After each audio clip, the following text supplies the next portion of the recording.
ቲንክ የቤቱ ህግ የሁለት ሰው ሰዓት የሚፈቅድልኝ አይመስለኝም፣ ግን አትሊስት አፕሪሺየት ጀስቸር አንተና አንዳንድ ጊዜ የሚገርም ነገር አወቅሽ ሲሏት ቄስ ሚስት መጽሐፍ አጠበች የሚባል አይነት የፖለቲካ ትንተና ትሰማለህ። እና አኪላ አንድ የገረመኝ ነገር የተናገረው የወልዲያን የስትራቴጂክ ፖዚሽን መሆን ብሎ ተናግሮ ፎልስ ፍላግ ነበር አልተያዘም ደግሞ ይላል። ስትራቴጂክ ከሆነ ሳትይዘው እንዴት ነው ስትራቴጂክ ፖዚሽን የሚሆነው? በነገራችን ላይ ይዘው የምትቆየው ቦታ ሳለ ወይ አንድ የሚገርም ጀስት ምንም ራሱ የሚጣረስ ነገር ማለት ነው። ሌላኛው ዛሬ እንግዲህ ማኒፌስቶ ለረጅም ጊዜ ስንለምን የነበርነው ሰዎች አንድ የማኒፌስቶ አካል ወጥቷል። የኢኮኖሚክ ፕላኑ የአማራ ክልል የጦር መሳሪያ ገበያ እንዲሆን ተማሪዎች ወደ ድምጽ ትንሽ ታፍኗል። እሺ ላስተካክለው። ትምህርት ቤት የሚሄዱ ተማሪዎችን ማስቀረት፣ ገበሬው እንዳያርስ ማድረግ። እርሻ ትርፉ እኮ የተወሰነ ሺህ ብር ነው። የሚያዋጣው የጦር መሳሪያ ንግድ ማዕከል የአማራ ክልልን ማድረግ ነው። ትምህርት ቤቶችን መዝጋት፣ እርሻን ማስቆም፣ ጦር መሳሪያ ነጋዴ ማድረግ የአማራን ህዝብ። ከዚህ የሚገኝ ትርፍ ነው የኢኮኖሚ ፕላናቸው ማለት ነው። አኪላ ግልጽ በሆነ ሁኔታ የፋኖ አዲሱ አላማ ብሎ ነው የተናገረው። ስለዚህ አላማ ከሀገር መከላከያ ሰራዊት ላይ ክላሽ ሰርቀ መሸጥ ነው። ይህንን በአደባባይ በኩራት ካልኩሌተር ይዞ እየደመሩ እያወጡ እያወረዱ የድሽቃ ዋጋ ስንት ነው ነገ ስንት ይጨምራል ብሎ ስታክ ማርኬት እንትን የሚያደርጉ አስመስለው የሆነ የሚገምቱ አስመስለው ስፔኩሌሽን ማስቀመጥ በጣም እኔ ሰው ማፈሪያው ምን እንደሆነበት አላውቅም። አንድ ህዝብ ኢኮኖሚውን ጠቅመዋለሁ የምትለው 6 ሚሊዮን ያልተማረ ህዝብ በሚቀጥለው 20-30 ዓመት ውስጥ ኢኮኖሚው ምን ይመስላል ብሎ መገመት ትንሽ እንኳን ማይችሉ ክላሽ ሰጠ። ከዛ በልተው ልትሞት ነው። ዘላለም ያኖራል ኢትዮጵያ ውስጥ 1.2 ሚሊዮን የማይመስል ነገር ነው። ትግሉ መሳሪያ ሰርቆ የመሸጥ እንደሆነ በግልጽ በአደባባይ ዋና አማራዎች ሁለቱም ተቀባብለው በደንብ አስረድተውናል። ያው ልጅ ፊት አትናገር ይባላል የሆነ ነገር ብለዋቸው ነው። ይህንን አይነት ነገር አማራ ክልል ውስጥ ለሚደርሰው ጉዳት፣ ለሚሞተው ህዝብ፣ ለሚሰቃየው ሰው መሳሪያ ንግድ ማዕከል ልናደርገው ነው ክልሉን እየተባለ እሰይ ብሎ እኮ ከዚህ የሚያጨበጭባል። ይህን እንኳን አዙሮ ማሰብ የማይችል ማለት ነው። የመሳሪያ መነገጃ የሆነ ክልል እንዴት ነው የሚወዳደረው ኢትዮጵያ ውስጥ ካሉ ከሌሎች ህዝቦች ጋር? ይህ ህዝብ ሳይማር ያልተማረ አርጋ አስቀርተው ያላረሰ አርጋ አስቀርተው መሳሪያ ነጋዴ እንደ ሶማሊያ የተበጠበጠ ለቀጠናው የረብሽና የጦርነት ንግድ ማዕከል አድርገህ ክልሉን ይሄ ነው እቅዳችሁ።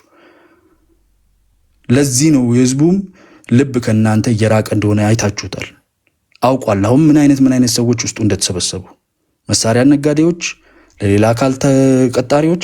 የሚያሳዝን ነገር አንተ በሌላ አካል በገለልተኛ አካል የተደረገ ጥናት ሴቶች ልጆች ትምህርት ካለመኖሩ የተነሳ ሴተኛ ዳሪነት ላይ በብዛት እየተሰለፉ ነው ስትል ሴተኛ ዳሪነት እንደ መንግስት ስራ በእድሜ የሚቀጠር ይመስል አኪላ 18 ዓመት 10ኛ ክፍል 9ኛ ክፍል ኢትዮጵያ ውስጥ ያለ የሴተኛ ዳሪነት ከመቼ ጀምሮ ነው መታወቂያ አይቶ እድሜሽ 18 አልሞላም ብሎ የሚያስቀረው? በደስታ ነው እንጂ የሚቀበልህ ዳርክ የሆነ ማርኬት ማለት ነው። እና የዛን ህዝብ ጉዳት ለማሳነስ ሚኒማይዝ ለማድረግ የሚሄዱበት መንገድ ጉዳቱን ደግሞ በገንዘብና በሳንቲም እንዴት ቁጭ ብለው 4 ሚሊዮን 2 ሚሊዮን 500 ሺህ እያሉ በሰው ፊት በካልኩሌተር እንደሚያሰሉ ስታይ ለህዝቡ ትንሽ ደንታ የሌላቸው ባገኙት አጋጣሚ ለመክበር ሲታገሉ የነበሩ ህልውና ብሎ እዚህ አንዱ ወንድም ሲያጨፈጭፍ የሌለ ነገር ነው። የህልውና አደጋ አሁን የተጋረጠበት ወደ ሴተኛ ዳሪነት የሚመራ ትምህርት የሚያስቆም የመሳሪያና የብጥብጥ ቀጠና አድርጎ የመሳሪያ ንግድ ተቋም አድርጎ ክልሉን ለማቆም የሚያስብ ከዚህ የባሰ የህልውና አደጋ እዚህ ህዝብ ላይ ተጋርጦ አያውቅም። ቅድም አንዱ ምኒልክ የሚባለው ወንድማችን ህገ መንግስቱ ትንሽ ነው ማንበብ ይችላል። የአማራን ህዝብ ታርጌት አድርጎ እንደ ህዝብ ሊያጠፋ የሚሞክር ህገ መንግስት የለንም። ከህገ መንግስቱ ጋር ተያይዞ ያሉ ትርክቶች ከዛ በፊት የነበሩ ማኒፌስቶዎች ልንል ይችላል። እነሱን ማኒፌስቶዎች ካደረጉ አካላትም ጋር እኮ ይላል። እኔ አንዳንዴ ግራ ነው የሚገባኝ። የህልውና አደጋዬ ከእገሌ ነው የመጣው፣ ያንን ለመቀልበስ ከማን ጋር ነው የምታገል መሰለ? ከራሱ ከእገሌ ጋር ነው የምታገለው ይላል። ይሄንን ደግሞ አለመቀበል ሲምፕል መሆን ነው፣ አእምሮህ በደንብ አለማሰብ ነው ይላል። የማይመስል ነገር፣ የሚጣረስ ነገር። አንደኛው ንግድ ነው የምነግደው ይላል፣ አንደኛው ከፈለግኩት ጋር ነው የምሰራው። ተፈራ ማሞ የሚባል ሰውዬ ምንድን ያለው እኛን አልፋችሁ ሻዕቢያንና ቲፒኤልኤፍን አትነቁም አለ። ይሄ ሰውዬ የተአት ታጋይ የነበረ ነው፣ ተጋዳላይ ሓርነት ትግራይ ማለት ነው። እሱ የአማራን ህዝብ ተገን አድርጎ ሻዕቢያን አላስነካም፣ ወጣቱን እረፈርፋለሁ ከፊት አድርጌ አጥር ሆንለታለሁ ሲል፣ በኋላ ላይ ፎረም ደግሞ መጥቶ ምን ይለናል? ጥሩ አደረግ፣ ቢኮዝ ትግራይ ውስጥ የትግራይ ህዝብ ነቅቶብኛል። ቲፒኤልኤፍ ትግራይ ህዝብ ነቃብኝ፣ ከሻዕቢያ ጋር ስሰራ አየኝ። ስለዚህ አማራ ክልል ላይ ወጣት መልምልና ለእኔ ይሙትልኝ ሲል፣ አይ እና ኪላ ደግሞ 1.2 ሚሊዮን ከተገኘበት ምን አለ ይላሉ። ምን አለ ሴቶቹ ሄዶ ሴተኛ አዳሪ ቢሆኑ፣ ተማሪው ያልተማረ ቢሆን፣ ወጣቱ ፊውቸር የሌለው ቢሆን፣ መሳሪያ እስከተነገደ ድረስ የተአት ሰዎችም ከሻዕቢያና ከቲፒኤልኤፍ ጋር ሆነው ይስሩበት ይህንን ህዝብ፣ ይህን የአማራ ህዝብ ይላሉ። በአማራ ፍቅር ያበዱ ሰዎች ማለት እነኚህ ናቸው የምታያቸው። ምንም ትንሽ እንኳን ደንገጥ ለሰው ልጅ ህይወት እንኳን አይመስልም። ይሰራበት 1.2 ሚሊዮን ያገኛል። አርሶ ከሚበላው ምግብ ቀጠናው ላይ የመሳሪያ ነጋዴ ሆኖ የሚያገኘው ገንዘብ ይሻላል። ኢኮኖሚክ ፕላናችን ይህ ነው ብሎ ነው የመጡት። ትንሽ እንኳን አያፍሩም። ከስር የሚያጨበጭብልህ እስካለ ድረስ ምንም መናገር የምትችልበት ነው የኢትዮጵያ ፖለቲካ። እንዲህ አይነት አሰቃቂ ነገር፣ የሰውን ህይወት በመሳሪያ ብር እስከ መተመን ድረስ ትወርዳለህ ማለት ነው። ኢኮኖሚክ ፕላናቸው ማኒፌስቶ ይኸው ወጥቷል። መሳሪያ እንነግዳለን፣ መሳሪያ ሰርቆ መሸጥ፣ ይሄ ነው አላማችን። ለህዝቡ ኢኮኖሚውን የምናሻሽለው ከሀገር እንዳይሸሽ የምናደርገው መሳሪያ ነጋዴ አድርገነው ነው። እንግዲህ በአደባባይ 2000 ምናምን ሰው ፊት ነው እንደዚህ እየተባለ ያለው። የአማራ ህዝብ ይህን አይሰማም፣ አያውቅም፣ አያስተውልም። እንደፈለግን እናደርገዋለን ከሚል ንቀት የመጣ ነው። እንደፈለግን እንጠቀምበት የለውና አደጋ ተብሎ የሚወራው እኮ እንደነዚሁ ያሉ ግራ ከቀኝ የማይለዩ ኤሊት ነን ብለው የተደረደሩ እዚህ አሜሪካና ዩሮፕ ያሉ ሰዎች እዛው እርስ በርሱ የወሎን ሰዎች የተወሰኑ ሰዎች እንደዚህ አካባቢ የሚኖሩ ገለን ቪዲዮ ቀርጸን ህዝቡን ብር እንዲያዋጣና እንዲሰለፍ ማድረግ እንችላለን ብለው እኮ ነው የዛሬ 2 ዓመት ተኩል ያደረጉት። ዛሬ ደግሞ በአደባባይ ወጥቶ እንነግድብሃለን በደምህ እያሉት እና የህልውና አደጋ ይሉት። የህልውና አደጋ እነሱ ራሳቸው ናቸው። እና አንዳንዴ ህዝቡ አያይም፣ አያውቅም፣ አያስተውልም፣ ምንም አያመጣም ከሚል ንቀት የተወለደ ቀስ በቀስ አሁን አፍ አውጥቶ የንግድ ስራ ነው የያዝነው፣ እንሸጣለን፣ ለውጣለን፣ በልጆች ደም ሴት ልጆች ሴተኛ አዳሪ እየሆኑ ተማሪዎች መሀይም ሆነው እየቀሩ እነግድብሃለን እየተባለ ነው። ህዝቡ ደግሞ ለዚህ መልስ የሚሰጥበት መንገድ አለ። ዲያስፖራ ላይ ያለው አይ ቲንክ የሆነ አይነት ሙጠምጢም ተሰርቶበት ይሆን አላውቅም። መሬት ላይ ያለው ህዝብ ግን የነቃ ነው ያለው ከምን ጊዜው የሚልቅና ማምለጥ አይችሉም ከህዝብ። you can fool some of the people sometimes but you can never fool all the people all the time ይላል። ሁሉ ጊዜ ሁሉንም ህዝብ ማታለል አትችልም። የዛሬ 2 ዓመት ተኩል የተወሰነ ህዝብ አታላችኋል። ቪዲዮ ሰርታችሁ ከነዘመድኩን ከነምናምን ጋር እንደዚህ ተለዋውጣችሁ ሚዲያ ላይ ወከባ ፈጥራችሁ ብር ሰብስባችሁ ከሻዕቢያዎች ጋር ሆናችሁ የሰራችሁት ነገር አለ። የዛሬ 2 ዓመት ተኩል ለዝንተ ዓለም የአማራን ህዝብ አታለን የሻዕቢያና የቲፒኤልኤፍ መጠቀሚያ አድርገን እኛ ብር እንሰራበታለን የሚለው ግን ተነቅቷልና አንዳንዴ ፍርጥ አድርገህ እንድትናገር የሚያስገድድህ ያለውን ጥንቃቄ እንድትተው የሚያስገድድህ እነኚህ ሰዎች መጡ። በአደባባይ አሁን ንግድ ነው የያዝነው ብለዋል።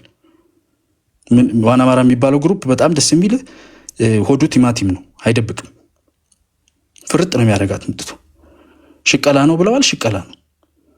ዘሃይስት ዘመኔ ሃይስት የሚባል ሙቪ አለ።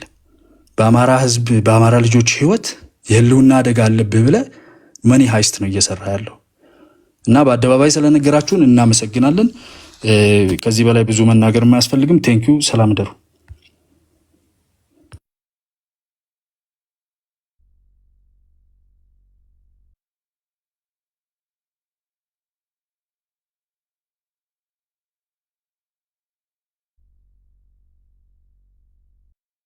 ኦኬ ሰማ ዋንጋሪ አንተ ነህ።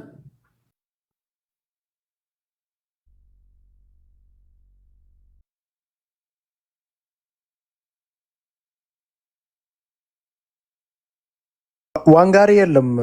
አይ ቲንክ አኪላ ነው መሰለኝ።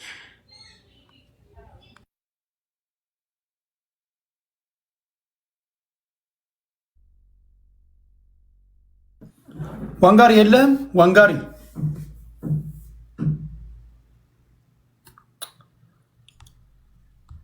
ዋንጋሪ ኦኬ።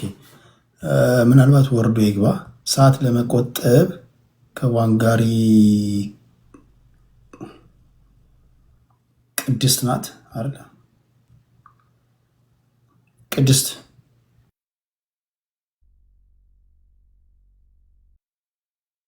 እሺ ቴዲ አመሰግናለሁኝ።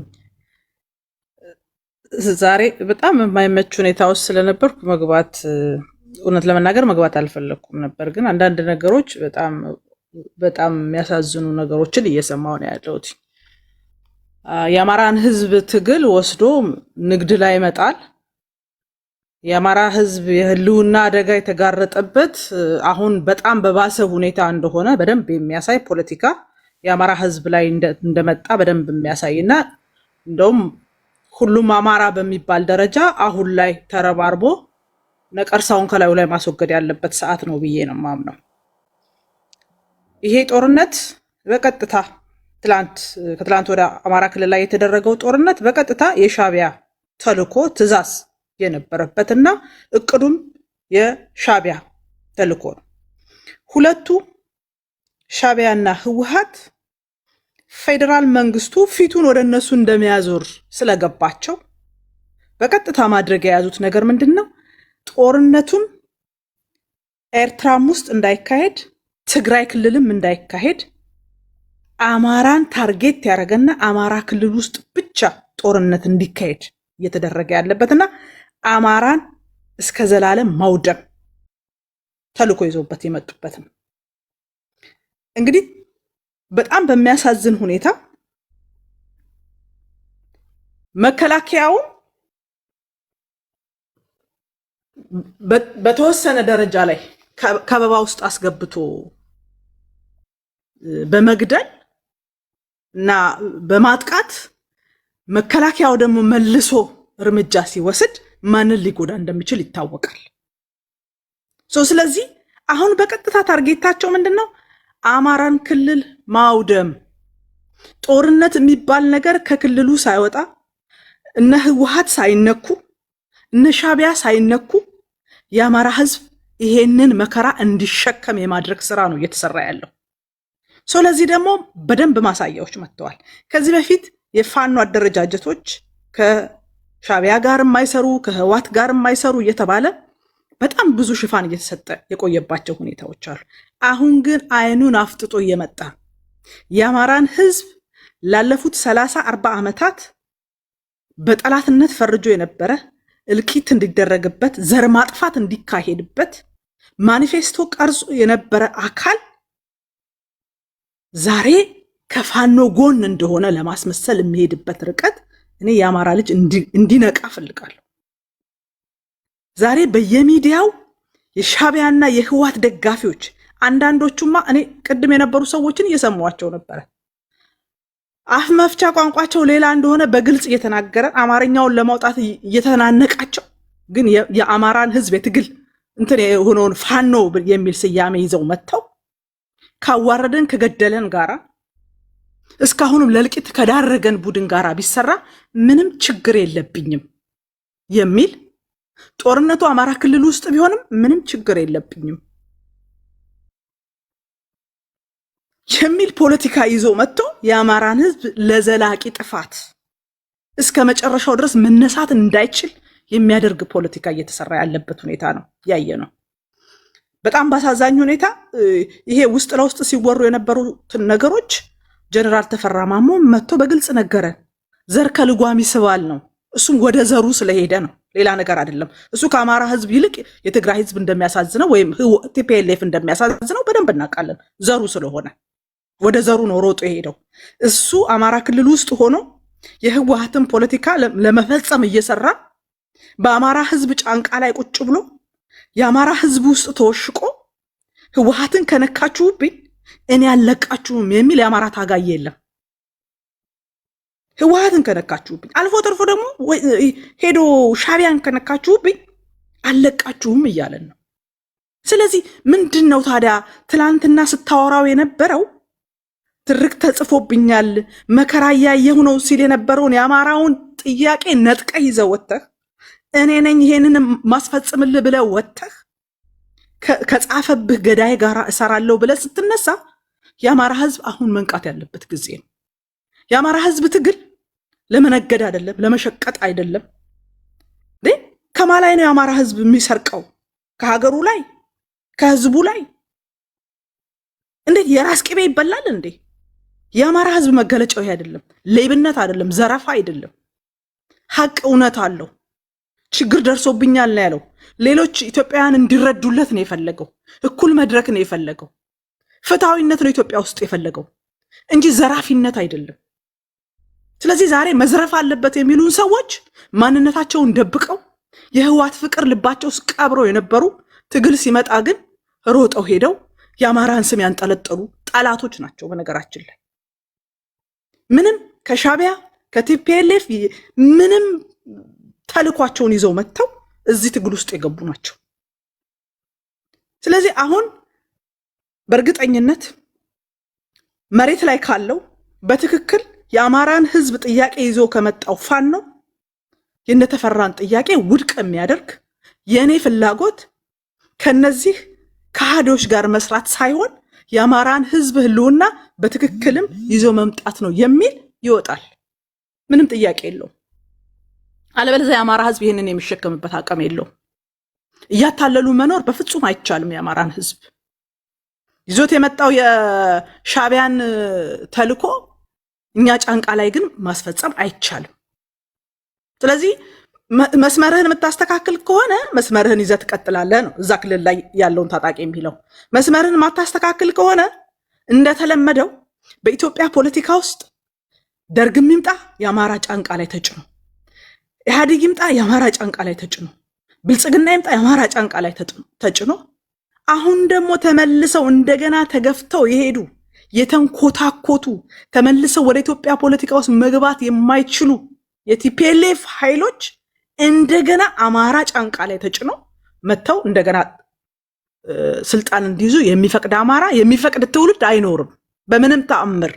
የማንን ልጅ ገሎ የማንን ክልል አውድሞ እንደገና ወደ ስልጣን መመለስ የሚቻለው?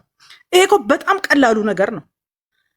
ሻቢያ የሚፈልገው የአሰብን ጉዳይ የማያነሳበት የፖለቲካ አጋር ነው። ለሱ ደግሞ ህወሓት ዋነኛ አጋሩ ነው። መጠየቅ እንኳን እንዳትችሉ ነውር ነው እያለ መለስ ሲነግረን የቆየው። ከዛ በተረፈ የህወሓት ፖለቲካ ደግሞ ይታወቃል። አማራ ክልልን በዚህ ጦርነት አውድሞ አማራን አዳክሞ ዛሬ በጉልበት ያጣቸውን ነራያንና ውልቃይትን ልክ እጁ ሲያስገባ አማራ ሲደክም መከላከል አይችልም ይታወቃል። ልክ እጁ ሲያስገባ የራሱን ሀገረ መንግስት ይመሰርታል። አማራ ሁልጊዜ የፖለቲካ ጨዋታ በተሰራ ቁጥር እየተበላ ህዝቡን እያስጨረሰ የሚሄድበት የፖለቲካ አሰራር በፍጹም እንዲከሰት በዚህ ትውልድ አይፈቀድለትም። ታትሴት። ስለዚህ ህወሓትም ለራሷ ነው እየሰራች ያለችው፣ ሻቢያም ለራሱ ነው እየሰራ ያለው። የአማራን ስም ተጠቅሞ ግን የአማራን የጀግንነት ስም ፋኖን ተጠቅሞ ግን ተላላኪዎችን ውስጥ አስገብቶ ግን የአማራን አንገት ማስደፋት አይቻልም። የአማራን አንገት ማስደፋት በፍጹም አይቻልም። የአማራ ህዝብ ትግል አሁንም መንቃት ያለበት የአማራ ህዝብ ሌባ አይደለም፣ አይዘርፍም፣ ለንግድ አልወጣም። በጦርነት ውስጥ እየታመሰ በድሮን እየተገደለ ያለ ህዝብ መሳሪያ ቀምተህ 2.5 ሚሊዮን 1.5 ሚሊዮን አጠራቅም የሚባል የዘራፊ ቡድን አይደለም። ይሄ የአማራን ትግል ለማርከስ የአማራ ኮዝ ውሸት ነው ስንላችሁ የነበረው ትክክል ነው የሚሉ አካላት እንዲጨፍሩና አማራ አንገቱን እንዲደፋ የመጣ ጨዋታ ነው። ይህን ጨዋታ ማንም አይቀበልም። ኮዝ አለው። የፍትህ ጥያቄ ነው። አልሞትም ባይነት ነው። እኔም እንደሌሎቹ ይገባኛል የፍትሃዊነት ጥያቄ ነው ይዞ የመጣው። ይሄንን የሚመልስበት ፖለቲካ ይሰራል እንጂ የዘራፊ የአሸባሪ ፖለቲካ በፍጹም አይሰራም። ይሄ እኮ በሌላ መንገድ ፋኖ አሸባሪ ዘራፊ ነው እየተባልን ነው ማለት ነው። ይሄንን የሚቀበል ፋኖ ካለ እንግዲህ የምናየው ነው የሚሆነው። አመሰግናለሁ። ቴንክ ዩ ቅድስት። እያጠቃለልን ነው። ወደ መጨረሻው ዙር እየተቃረብን ነው። መጨረሻ ላይ እሺ ወደ አንተ ልምጣ። ዋንጋሪ ወደ አንተ ልምጣ። እሺ በጣም አመሰግናለሁ።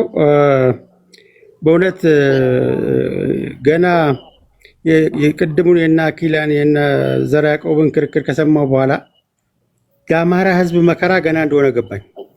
ምክንያቱም ከስልሳዎቹ ያለፈውን እንተውና ከስልሳዎቹ ወደዚህ ያለውን የፖለቲካ ትግል ከተመለከትን አማራ የተገረፈው በራሱ ልጆች ነው። ከዋልልይ ጀምሮ የኢትዮጵያ ህገ መንግስት ላይ የተዛባ ግንኙነት የሚለው ጀነራል ፍሬስ በግልጽ አማራ ኮንስቲቱሽን ላይ ነው ሌሎች ብሔር ብሔረሰቦች ብሔራዊ ጭቆና አለባቸው ብሎ የተጻፈው ብቸኛው የኢትዮጵያ ህገ መንግስቶች ውስጥ የአማራ ህገ መንግስት የአማራ ልጆች ያረቀቁት ህገ መንግስት በጣም ይገርማል። የአማራ ማህበረሰብ ከውስጥ የሚወጡ አለንጋ ነው ሲገረፍ የነበረው። ይሄ ማንን አስታወሰኝ? የኩርዶችን ትግል አስታወሰኝ። ኩርዶች ሶሪያ ውስጥ ያሉ፣ ኢራቅ ውስጥ ያሉ፣ ኢራን ውስጥ ያሉና ሲሪያ ውስጥ ያሉ በአራት ተከፍለው የኩርድ ነፃነት ብለው ጀመሩ። ብርቅዬ የኩርድ ታጋዮችን ያስበሏቸው ራሳቸው ኩርዶች ነበሩ። ሲሪያ ያለው ቱርክ ውስጥ ያለውን ያስበላል፣ ቱርክ ውስጥ ያለው ሲሪያ ውስጥ ያለውን ያስበላል።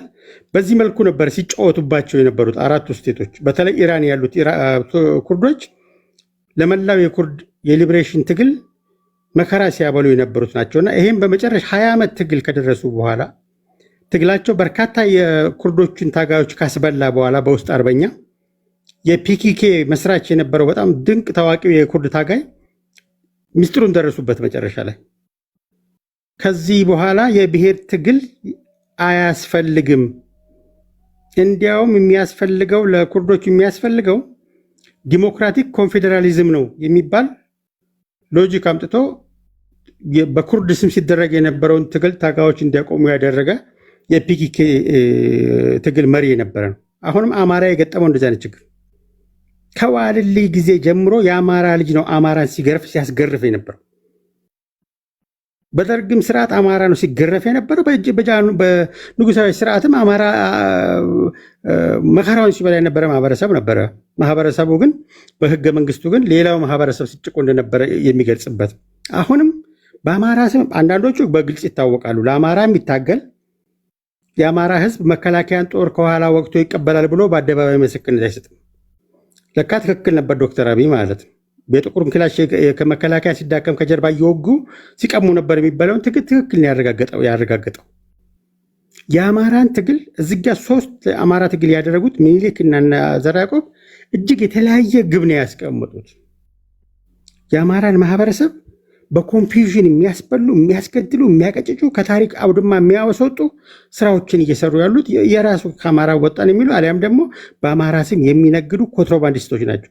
የፖለቲካ ኮንትሮባንዲስቶች በግልጽ የትግራይን ማህበረሰብ የአሉላ ሽንቶች፣ የአፄ ዮሐንስ ሽንቶች የኢትዮጵያን አንገት ያስቆረጡ ሽንፍላዎች ናቸው። የነሱ ጉዳይ አስፈጻሚ የሆነ ደግሞ የአማራ ልጅ መጥቷል። አሁን አማራን የሚያስገርፍ እንግዲህ ልጅ ማለት ነው። በዚህ የትም አንዘልቅም። የኦሮሞን ፖለቲካ 60 ዓመት የጎተቱት እንግዲህ ልጆቹ ናቸው። እንግዲህ ልጆቹ ውስጥ ገብተው በኦሮሞ ስም እየማሉ ኦሮሞን ሲያስጨርሱ የነበሩ። ከእንደዚህ አይነት ፖለቲካ የምንላቀቀው ጤናማ ፖለቲካ፣ ጤናማ አስተሳሰብ፣ ዘመናዊ አስተሳሰብ ስናመጣ ነው። ለዚህ ነው ቅድም ለምሳሌ የአማራ ህዝብ የዋህነቱ ኮሎኔል ደመቀ ትግሬ መሆኑ ማን ያውቃል? አማራ የዋህ ስለሆነ በአማራ ስለታገለ በአማራነቱ ነበር የተቀበለው። ትግሬው መጥተው ግን እንዴት ኮሎኔል ደመቀን ተቀብላችሁ ይሄ በአያቱ በኩል ትግሬ የሆነውን ተፈራን አልቀበልም ብላችሁ ፖለቲካ ይሰራባል። ራስ ላይ ተመልሱ። የአማች ፖለቲካ ነው የሚያካሂደው ተፈራ፣ ጀነራል ተፈራ ሚስቱ ኤርትራዊት ናት። በዚህ ሌቭል ይሄን ማህበረሰብ በዚህ ሌቭል ከሆነ ገና የኢትዮጵያ ምጥ የኢትዮጵያ ችግር ቀጣይ ነው ማለት ነው። የአማራ ህዝብ መከራማ ገና ነው ማለት ነው። ከእንዲህ አይነት ፖለቲካ ካልወጣን እንደ አገር አንድንም። እመኑኝ፣ መሳሪያ ለመሸጥ መከላከያን የኢትዮጵያ መከላከያን የኢትዮጵያ ዳር ድንበር የሚጠብቅ አንድ ውድ ህይወቱን ለዚች ሀገር ነፃነት ለዚች ሀገር ድንበር የሚሰጥን መከላከያ ወግቼ መሳሪያውን ተቀብዬ ሸጬ ነገ ጧት ሀብታም አደርጋለሁ፣ የአማራ ገበሬ አንተ ዓመቱ ሙሉ ብታርሰው ገቢ አታስገኝም የሚል የትርክት ስህተት ማህበረሰቡን ኢቭን ያለውን እንኳን በደሉን እንዳይሸፍን የሚያደርግ ትግል ይሄ ራሱ ጸረ አማራ ነው። አማራ ይታገለው ግን ይመለከተኛል እኔ ነው። እንዲህ አይነት ትግል ኢትዮጵያን ይዞ ስለሚወድቅ አገሬን ይዞ ስለሚወድቅ ወደኋላ ስለሚያስቀር 100 ዓመት ወደኋላ ስለሚያስቀረን ይሄ የስልሳው ትውልድ ተወናብዶ ሲያወናብደን የነበረውን የፖለቲካ ባህል ወርሰን አሁንም በተመሳሳይ መልኩ የአማራ ማህበረሰብ የሚያስገርፉ ሰዎችን መመልከት ያማል፣ ያቀራል። ምክንያቱም አገሬን ስለሚጥል አገር ስለሚገድል ትልቅ ማህበረሰብ ነው አማራ። ካራ ማራ ላይ ሞቷል፣ አድዋ ላይ ሞቷል። ምን ያልሞተበት ጠረፍ አለ አማራ? ይሄ ማህበረሰብ በገዛ ልጆቹ ከዋሊ ጀምሮ ሲገረፍ አይቶ ዝም እንደማለት በኦሮሞ ህዝብ ላይ መፍረድ የለም፣ በሌላው ማህበረሰብ ላይ መፍረድ የለም። ስለዚህ ከእንዲህ አይነት ሜንታሊቲ እስካልተላቀቅን ድረስ የአማራ ህዝብ መከራው ገና ነው። የኢትዮጵያ ህዝብ መከራው ገና ነው። የኦሮሞ ህዝብ መከራው ገና ነው። የትግራይ ህዝብ መከራው ገና ነው። ለእናት ሀገሩ አንገቱ የተቀለለት ብቸኛው አፄ ዮሐንስ ናቸው። የአፄ ዮሐንስ ልጆች ናቸው ኢትዮጵያን መከራ የሚያበላው። ከእንዲህ አይነት ኋላ ቀር አመለካከት ወጥተን ዘመናዊ የፖለቲካ አስተሳሰብ ፖለቲካ ማለት ሀሳብ የሚሸጥበት ወገን የሚለውጥ ሰርቶ እርሻውን አንድ የሚያመርትበትን 3 የሚያመርትበትን ነው ማድረግ ያለብህ እንጂ መከላከያ ማጅራት መተህ ክላሽ ሸጠህ ሚሊዮነር ትሆናለህ ብሎ የሚያማከር የፖለቲካ አክቲቪዝም አለ። መቀለጃ ነው የሆኑ የአማራ ማህበረሰብ አሁን ሊነቃ ነው የሚጠበቅና አሁን ነቅቶ የሚከላከል ይመስለኛል። በግልጽ የአማራን ማህበረሰብ ማህበራዊ እረፍት ነሳለሁ ብሎ ማኒፌስቶ ጽፎ ሀድጊ ብሎ መከራውን ሲያበላው ከነበረ ጋር ነፃነቴን አገኛለሁ ብሎ ካሰበ ተበላ። የተሰረከውን ነገር ከሰረቀ ሰው ጋር አብረ ከፈለክ መቼም አታገኝም የተሰረቀብህን ነገር። የአማራን ህዝብ ነፃነትን የነቃው እንዲህ አይነት ትግል የሐሰተኛ ትርክት የተፈጠረበት በመሆኑ አሁን ዋናዎቹ ትርክቱን ከፈጣሪዎች ጋር አብሬ ታግዬ አማራን ነፃ አወጣለሁ የሚል ትግል አማራ ላይ እድሜ ልኩን እንደመፍረድ ይቆጠራልና የኩርድ ህዝቦችን ትግል ነው የሚያስመስለውና እባካችሁ ሁን ብላችሁ መርዝ የምትሰሩትም ነገ ጠዋት በእናንተ እንደው ብድራቱ ይድረሳችሁ ብሎ መራግም ባልፈልገውም ግን እመኑኝ የምትሰሩ ስራ ትክክል አይደለም። አኪላና ዘራቆብ ፕሊዝ እለምናችኋለሁ። ቴንኪዩ ድሉ ስለሰጠኝ። ቴንኪዩ ዋንጋሪ። ክብራትና ክብራን ከግራም ከቀኝም ፍንትው ያለ ውይይት እያደመጣችሁ እንደሆነ ተስፋ አድርጋለሁ። መርጣችሁ የመብላት ኃላፊነት የእናንተ ነው። ማን ነው ፖለቲካ እየሰራ ያለው ከማን እውቀት እያገኛችሁ ያላችሁት እናንተ ትፈርዳላችሁ። ሁልጊዜ እንደምናገረው አድማጭ ተመልካቾቻችን አልገቡም እንጂ የእውቀት መምህሮቻችን ናቸው። እያደመጡን ነው፣ እየታዘቡን ነው። አባቶቻችን እዚህ ውስጥ አሉ፣ እናቶቻችን አሉ፣ የእውቀት መምህራኖቻችን አሉ፣ ህፃናቶችም አሉ። ይሄ የምታደምጡት ሀገራችን ላይ ያለ የተለያየ አይነት እሳቤ ነው። ስለዚህ መርጣችሁ አድምጡ። ያን ላድርግ የምችለው ከልብ አመሰግናለሁ። እኔ ያለሁበትን ቦታ ታፕታፕ አድርጎ የሚያወሩት ወሬ በጥራት ወደ እናንተ እንዲደርስ ነው እንደዛ የምታደርጉት። ከዋንጋሪ ቀጥሎ ወደ አኪላ እንሄዳለን። አመሰግናለሁ። ያው የመጨረሻው ነው ያው ነው የሚሆነው ማለት ነው። ኤኒዌይስ በዚሁ አጋጣሚ ያው ብዙ የብልጽግና ወንድም እህቶቻችን ከአማራ በላይ አማራ ሆኖ ዛሬ መጥተዋል። ያው ምክንያቱ ይገባናል። ዱላው ነው። ዱላው ከበድ ሲል ብሔርም ጾታም እናስቀይራቸው ይመስለኛል ወደፊት ማለት ነው። ለማንኛውም አንድ የአማራ አባባል አለ፣ ለአንበሳ አይመትሩ ለብልህ አይመክሩ ይባላል። ለፋኖ ማንም ሰው መምከር አይችልም። ኦኬ፣ ለአንበሳ ሳር ካልበላህ እያልክ ብታስቸግረው አንተን ነው የሚበላ። ስለዚህ በዛ መልክ ባትሄዱ መልካም ነው ማለት ነው። ለአንበሳ ስጋ ነው የሚበላው፣ ስጋ ነው የምታቀርብለት። ሳር ይዘህ ብትቀርብ አንተን ነው የሚበላህና አሁን እናንተ ሳር ይዛችሁ ነው እየመጣችሁ ያላችሁት። ሌላም የራስ ቅቤ አይበላም ተብሏል፣ ለው ተነጥሮ ይበላል የሙያ ጉዳይ ካልሆነ እና ሀሳቡ በሴት መነሳቱ ደግሞ ስለገረመኝ ነው። ለማንኛውም ወደ ሀሳቤ ለመምጣት አማራ ክልል ዝረፉ ተብሏል። ዝረፉ ሳይሆን ንብረታችን እያስመለስ ነው። ላለፉት 50 ዓመታት እና በ27ቱም በአሁኑም 7 ዓመት የአማራ ህዝብ ከበጀት በታች ተደርጎ በጀት ሳይሰጠው በድህነት ውስጥ እንዲማቀቅ ተደርጓል። ያለፉት 4 ዓመት በላዩ ላይ ነው ጦርነት የተደረገው። የወሎ የሸዋ አካባቢዎች በጦርነት ምክንያት ወድመው በአጠቃላይ እስከ 200 ቢሊዮን ብር የሚያስፈልግ ምንድነው ሪስትራክቸሪንግ የበጀት ሪስትራክቸሪንግ እንደሚያስፈልግ መንግስት ራሱ አስጠንቶ በፊት ከዋት ጋር በተጣላ ጊዜ ሲደሰኩርበት የነበረው ፕሮፓጋንዳ ነው። ሁላችንም እናስታውሳለን። እንኳን 200 ቢሊዮን ብር 10 ሚሊዮን ብር እንኳን አልሰጠም። ስለዚህ የአማራ ህዝብ የራሱን ንብረት ነው የሚቀበለው። ብዙዎች የሚረሱት የአማራ ህዝብ ከፍተኛ ቁጥር ያለው በኢትዮጵያ ሪሶርስ ላይ ትልቅ ሴይ ያለው የአባይ ግድብ ባለቤት የሆነ ማህበረሰብ ያም አካባቢውም ባለቤት የሆነ ማህበረሰብ መሆኑን ብዙ ሰው ይረሳዋል። ስለዚህ ከራሳችን ሼር ላይ 600 ቢሊዮን እንደውም በጣም ትንሽ ነው። ይሄ ሪሶርስ ከጠላት ኃይል ላይ ከብልጽግና ኃይል ላይ መውሰድ ምንችልበት ነው። በነፃም ደግሞ እየወሰድ ነው አይደለም፣ እየሰራን ነው፣ እየወሰድ ነው ያለ ታግለን ነው እየወሰድ ነው ያለ ነው። አሁን ትልቁ ልዩነት በነፃ አውጪ ታጋይና በአምባገነን መንግስታት መካከል የጭንቅላት ልዩነት ነው። እኛ ትግሉ ሲጀመር 5 እና 6 ክላሽ ይዘን ትግል ጀምረናል። አሁን ያለንበትን ማየት ይቻላል። ከመንግስት ባልተናነሰ ቀላል መሳሪያዎችን እኩል ታጥቀናል።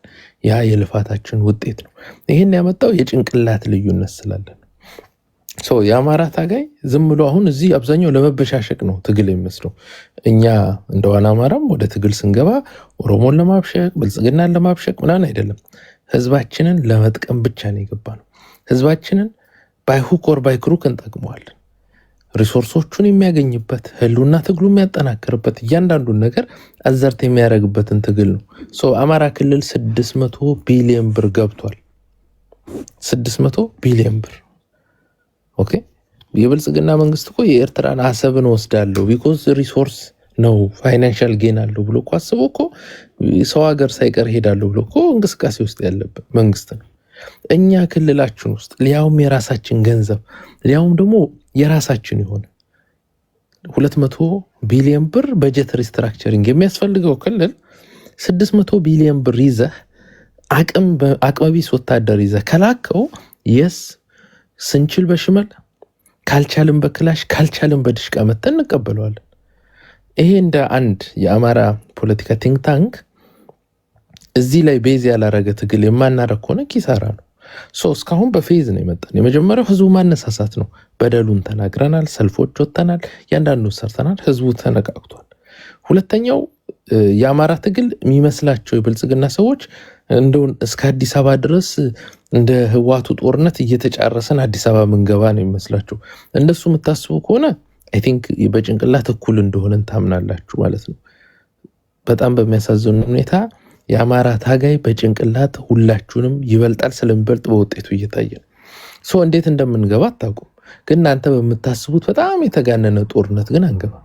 እንዴት እንደምንጥላችሁም እዚህ መዘርዘር አያስፈልግም። ኢዚ ባይዘው ብዙ ከባድ አይደለም። አሁን የመከላከያ ሰራዊት እጅግ የተሰላቸ መዋጋት የማይፈልግ የሀብት ችግር ያለበት የገንዘብ ሰቀቀን ያለበት ነው። ኮዝም የለውም። ይህን ኃይል አፍረክርኮ መሄድ ብዙ ከባድ አይደለም። መልሰን ስለምናደራጀው ኢትዮጵያ አድርገን እንገነባዋለን ሰራዊቱን ማለት ነው። ብልጽግና ሰራዊት ወደ ኢትዮጵያ ሰራዊትነት ስለምንቀይረው 600 ቢሊዮኑን ግን ማህበረሰባችን እንዴት መካፈል እንዳለ ቅድም አንስተዋል። ትጥቅ እንዴት ታስፈታላችሁ? አናስፈታም። የሚመጣው የአማራ ክልል ህገ መንግስት የአማራ ህዝብ በህግ እንዲታጠቅ የሚፈቅድ እንዲሆን ነው የምንፈልገው። ክልል ህገ መንግስት ቢያንስ ቢኮዝ ማህበረሰባችን ራሱን ከመጠበቅ ጋር ከመሳሪያ ጋር የተቆራኘ ባህል አለው። ያንን ባህሉን የሚያከብር ነው። ለምሳሌ ወደ አሜሪካ ብትሄድ መሳሪያ በህግ የሚታጠቁ አካባቢዎች አሉ። ላለመታጠቅም ጥረት የሚያደርግ ደግሞ ይሄ ዲሞክራቱ እንቅስቃሴ አለ። ይሄ ዋና አማራ እንዲሁም ራሱ ፐብሊሽ ያደረገው የህገ መንግስት ምንድን ነው የውይይት ዶክመንት አለ። እዛ ላይ አይ ቲንክ 10 ምናምነኛው አንቀጽ ይህንን ያውጃል። መሳሪያ ማህበረሰቡ እንዲታጠቅ ነው። አሁንም የአማራ ህዝብ እኮ አስመዝግቦ ታጥቋል። የተሻለ መሳሪያ ይኖረዋል። የሚሸጠው መሳሪያ መኖር አለበት። ቢኮዝ ሀብት ስለሆነ ማለት ነው። ማህበረሰብን ማዳን ማለት ዝም ብሎ እንደ ህወሓት ሄደ ተማገድና ከዛ በኋላ በድህነት ስንዴ ለምን አይደለም። እያንዳንዱ ባይዘወይ በዚሁ አጋጣሚ በጦርነት ሀገራቶች ብዙ ሪሶርስ ያከማቹ ሀገራቶች አሉ። ወደ ሶቪየታውና ቼችኒያ ምናምን ዛሬ ድረስ የሚሸጡት መሳሪያ በኮልድዋር ፖስት ኮልድዋር የሰበሰቡትን መሳሪያ ነው። ስለዚህ ይሄ ሀብት ምንጭ መሆኑን አንዘነጋም። ዓለም አቀፍ ተሞክሮችንም አይተን ነው። በዛ ላይ ትግላችን ያፋጥነዋል። አሁን የብልጽግና ሰራዊት የአማራ ክልል ውሃ ነው፣ ሀይቅ ነው። የወታደሩ ደግሞ ጠላት ሆኖ የመጣው ወታደር ደግሞ አሳ ነው። ማህበረሰባችንን አሳውን አጥምዶ እንዴት መብላት እንዳለበት የግዴታ እያንዳንዱ ቲንክ ታንክ ግሩፕም የፋኖ አመራሮች ሌሎችም ተመካክረው የሚሰሩበት ስራ ነው የሚሆነው። የአማራ ህዝብ እያደረገ ያለው አሳውን አጥምዶ እየበላ ነው። ቢኮዝ ብዙ አሳ ውሃ ውስጥ እስካለ ድረስ አሳው ዝም ብሎ እንዲኖር መፍቀድ የለብም። ግፍም ነው አይደል? 600 ቢሊዮን ብር ክልል ውስጥ ተዝረክርኮ ኮዝ የለውም መከላከያው። ባይዘው ይሄ መሳሪያ አሁን በብልጽግና ሰራዊት እጅ ቢሆን ንጹሃን ነው የሚገደሉበት። በፋኖ በአማራ ህዝብ እጅ ቢሆን ነገ አገር ነው የሚጠበቅበት። መከላከያ ሰራዊቱ በስነ ስርዓት የሚያምነው ነገር ቢኖር እነሱ ከያዙት ከነሱ ተቋም በተሻለ ፋኖ ኢትዮጵያዊነት ያለው አገር ጠባቂ እንደሆነ ያውቃሉ። አማራ እጅ ያለው መሳሪያ አገር የሚገነባ እንጂ አገር የሚያፈርስ አይደለም። አገርን ከብዙ ነገር የሚከላከል ነው። ይሄን ጠንቅቆ ያውቁታል። ባንዲራውን እኮ ማየት ነው፣ ሁሉንም ማየት እኮ ነው። አማራ ወታደር ይዞት የሚሄደው ባንዲራ የአባቶቻችን የአያቶቻችን 3000 ዓመት የኖርንባትን ኢትዮጵያ የሚያከብር ባንዲራ እንጂ ዛሬ ወያኔ የሚሉ ሰዎች እኮ ወያኔ የሰጣቸውን አምባሻ ባንዲራ እኮ ተሸክመው እኮ ነው ሰራዊታቸው የሚንቀሳቀሱ። የአማራ ህዝብ እያደረገ ያለው ክልሉ ውሃ ነው፣ እኛም እየመከርን ያለ ነው። ሀይቅ ነው፣ 600 ቢሊዮን ብር አለ። ያ ደግሞ አሳው ነው። አሳውን አንድ በአንድ እያጠመደ እንዲበላ ያንዳንዱን አሳ ይወስድ። ኦኬ፣ ያ የሚቀጥል ነው፣ ተጠናክሮ የሚቀጥል ነው። በብልጽግና በኩል ያለው ለቅሶ ምክር ቀስ በቀስ ያው እየተረዱት ይመጣል። እንግዲህ የእናት ሞትና ምናምን ሲረዱት መጀመሪያ ይከብዳል። የአይነት ስሜት ስላለው ያው እያንዳንዱ አማራ እንዲረዳቸው የፓኒክ ፌዝ ላይ ነው ያሉት። 4 ኪሎ ስንገባ እንግዲህ አላውቅም ጨርቅ የሚጥል ካለ ልብስ ካሁን እናዘጋጃለን ማለት ነው። ቴንክ ዩ አኪላ።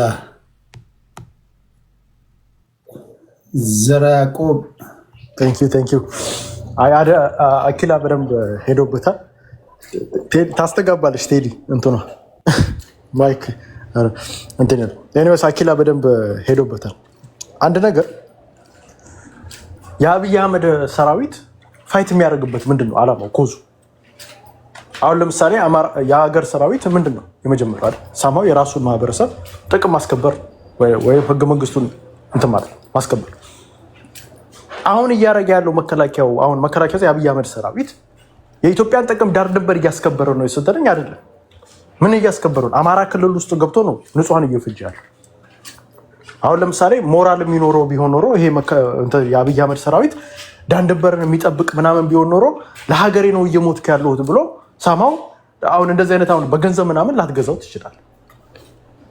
የእርስ በርስ ጦርነት ውስጥ ግን ገብቶ ግን ሲዋዥቅ ሞራል ውስጥ ሲኖሩ አሉ። አሁን ለምሳሌ አማራዎች አሉ፣ አሁን እዛ ውስጥ ስፔሻሊ የአማራ ጦር መኮንኖች አሉ። ለምን ገብተው ፋይት ያደርጋሉ? ወይንም ማህበረሰባቸውን ለምን ያስገድዳል? ስመታው ሲገሉ የራሳቸውን ማህበረሰብ ነው የሚገሉት፣ ያውቁታል። ለምን ይገላሉ? ምክንያት የላቸው፣ ኮዝም የላቸው። አብዛኞቹ ባይዘወይ ደካክሟቸው። ስለዚህ እኛ ደግሞ መውጫ መንገድ እየሰጠናቸው 8,000 ብር ተከፍሎ የኢትዮጵያን ዳር ድንበር ሳይሆን የምታስከብረው የራስን ማህበረሰብ የምትገል ከሆነ ፖይንት የለም። ስለዚህ ምንድን ነው በ8,000 ደርቀህ የራስን ማህበረሰብ ከምትገድል መከላከያውን ስንት ሰዓት እንደሚወጣ ስንት ሰዓት እንደሚገባ ለምሳሌ ኮንቮዮች ሲሄዱ ኮንቮዮች የሆነ ቦታ መሄዳቸው አይቀርም። ለግዳጅ ተብሎ ይወጣሉ። ለግዳጅ ሲወጡ በዚህ በኩል እየሄደ ነው ብሎ ከሄደ ፋኖ ደግሞ እዛ ጋር ድሽቃ ጠምዶ ይጠብቃል፣ የራሱን ስራ ይሰራል። ከዛ ከኮንቮዮች ላይ እኛ የምናገኘውን አንድ ፋኖቻችን ይታጠቃሉ ከበድ ያለ መሳሪያ። አሁን ለምሳሌ ክላሽ ሽጉጥ ከሆነ የሚታጠቁት ከፍ ያለ ድሽቃዎች ምናምን ሞርታሮች፣ ከዛ በላይ ሌሎችም ትጥቆች ካሉ ሊታጠቁ ይችላል። አሁን የምናያቸው ሰሞኑን የምናያቸው አንድ ትጥቆች ከዛ በላይም ሊታጠቁ ይችላል። ስለዚህ እኛ የምናየው እንትኑ ምን መጠቀም እንችላለን። አዘ ሴም ታይም ፋኖ ብቻ አይደለም የሚጠቀም እዛ ውስጥ ያለው ራሱ እንትን የሚያደርገው ግለሰብ ተጠቃሚ ነው፣ ጠቋሚ ነው። ስፔሻሊ የጦር መኮንኖች ደህና ውስጡ እቃ ካለው አሁን ለምሳሌ ደህና እቃ ካለው 4 ሚሊዮን ሁላ አንድ ድሽቃ ሊሰጠው ይችላል። ያንን ድሽቃ ከፈለገ መሸጥ ይችላል። ያንን ድሽቃ ደግሞ ቆይቼ አይ ትንሽ እንትን ሲል በደንብ ይሄ ጦርነት የሚፋፋም ከሆነ ደብቄ ሸጠዋለሁ ካለም ደግሞ አሁን ልክ ከ1.2 ሚሊዮን በ1 2 ዓመት ውስጥ 4 ሚሊዮን እንደገባ ትንሽ ቢያስቆየው 10 ሚሊዮን ሊገባ ይችላል። ስለዚህ በ10 ሚሊዮንም ሊሸጠው ይችላል። ቢካዝ የጦር መሳሪያ ቁጥሩ እየጨመረ ስለመጣ፣ ስለዚህ ፋይት የሚያደርጉበት ኮስት ስለሌላቸው እነሱን መያዝ ቀላል፣ ስፔሻሊ አማራ የሆኑት ምክንያትም ስለሌላቸው ህዝባቸውን ነው የሚወጉት። ለምን ብለው ለአብይ አህመድ የራሱን ህዝብ ይወጋል? አሁን ከኤርትራ ጋር ምናምን እናንተ ከኤርትራ ጋር ወይም ከሶማሊያ ጋር ምናምን አይደለም የሚዋጋው፣ የራሱን ማህበረሰብ እኮ ነው መጥቶ በጥይት የሚያሉ ወንድሙን ነው የሚገለው። ስለዚህ የሚገልበት አላማ የለውም። እና እኔ አሁን እንደ አንድ መከላከያ ውስጥ ብሆን ቁጭ ብዬ የማየው ስመጣ የራሴን ማህበረሰብ የምትገሉ እናቶችን ወይም አባቶችን ወይም ንጹሐንን ወጣቶችን የ18 ዓመት የ20 ዓመት የ30 ዓመት ወጣት ነው የምትገሉ። ልዋይ ለምን የሚገልበት ምክንያት ለምንስ ያስገድዳል? ስለዚህ በዚህ ወይ አንደኛ የራሱን ጥቅም ማስከበር ይችላል፣ አዘ ሴም ታይም የማህበረሰቡንም ጥቅም ማስከበር ይችላል ብዬ አስባለሁ። እና ይህን በዛ ልክ አንደርስታንድ ማድረግ አለ። ሌላው ወጣቱ አንዳንዶቹ አሁን ለምሳሌ ብር ላይኖራቸው ይችላል። ብር ከሌላቸው ምን ማድረግ ይችላል? ሚሊሻ ውስጥ መግባት ይችላል።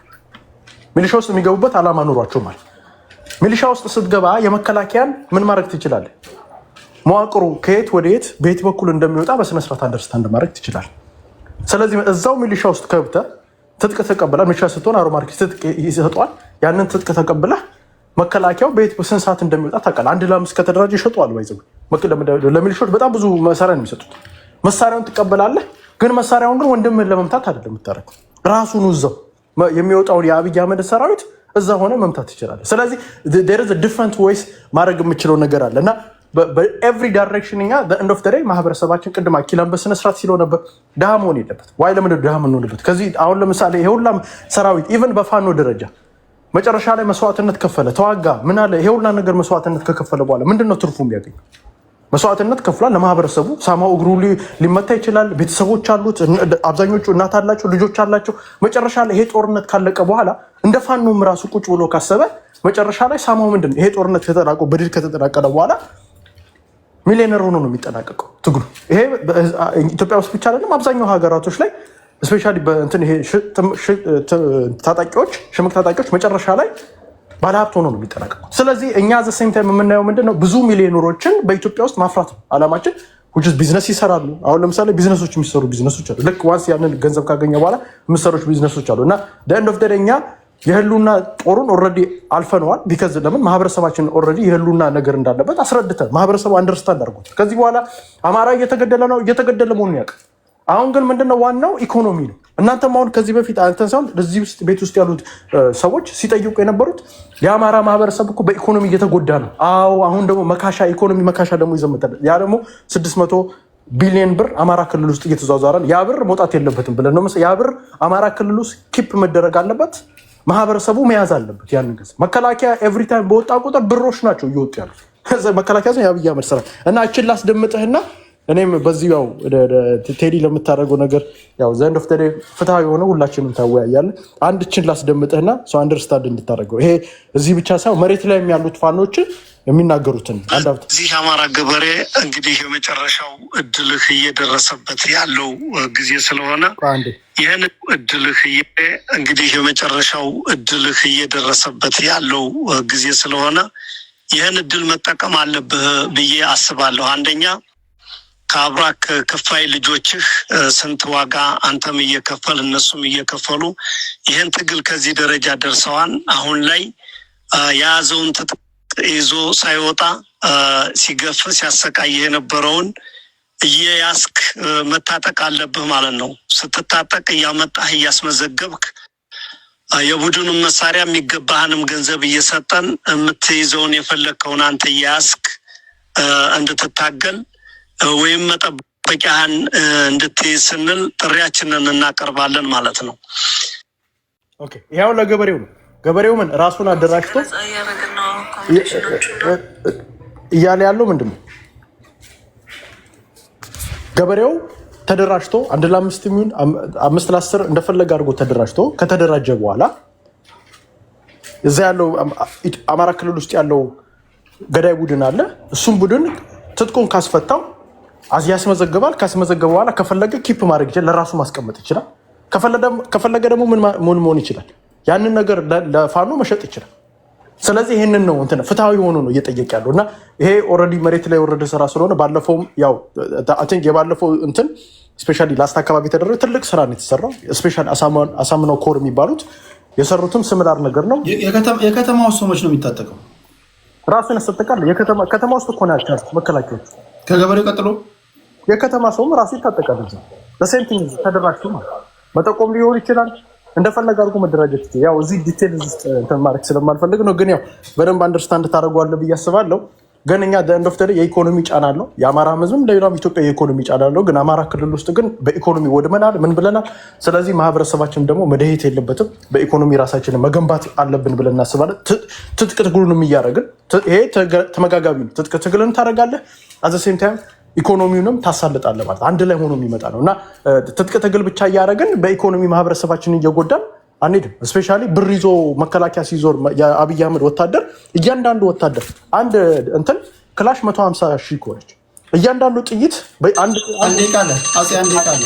አንድ የአብይ አህመድ ሰራዊት ተሸክሞ ይዞት የሚዞረው 200 ብር ጥይት ነው ተሸክሞ የሚዞረው ሰው በትንሹ 200 እስከ 300 ጥይት ተሸክሞ ሊልቸው ወይም በብዛት የሚሸክሙት 220 ጥይት ነው የሚሸክሙ።